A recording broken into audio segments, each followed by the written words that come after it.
Pune जिल्ह्यामधल्या top 9 बातम्यांचा आता आढावा घेऊया। पिंपरी चिंचवड शहरामध्ये आज पाणीपुरवठा बंद। अशुद्ध जल उपसा केंद्रामधील देखभाल दुरुस्तीच्या कामासाठी संध्याकाळी पाणीपुरवठा होणार नाही। उद्याही पाणीपुरवठा विस्कळीत राहण्याची शक्यता। पुण्यामधल्या वाघोली खराडी परिसराला गृह प्रकल्पांसाठी पसंती। मागील वर्षी घरांच्या किमतीमध्ये 15% वाढ।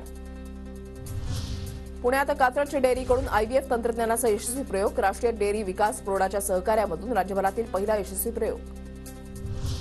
पुण्यात लोकसभा निवडणुकीच्या आचारसंहितेआधी महापालिकेचं बजेट तयार केलं जाणार। चालू अर्थसंकल्पामधील कामाची वर्क ऑर्डर 25 फेब्रुवारीपूर्वी काढण्याचे आयुक्तांचे आदेश।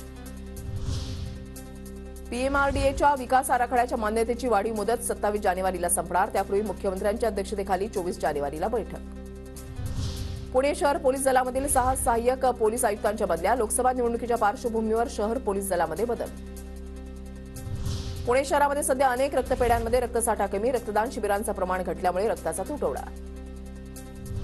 राम मंदिर प्राणप्रतिष्ठापना सोहळ्याच्या पार्श्वभूमीवर जेजुरी देवस्थान विश्वस्त मंडळाची बैठक संपन्न। मंदिर सजावटीसह गवत अन्नदान, त्याच्यानंतर विद्युत रोषणाई करण्याचं नियोजन। जेजुरीच्या कडेपठार डोंगर दरीमध्ये अज्ञात व्यक्तीचा मृतदेह। ओळख पटवण्यासाठी जेजुरी पोलिसांकडून संपर्क साधण्याचं आवाहन।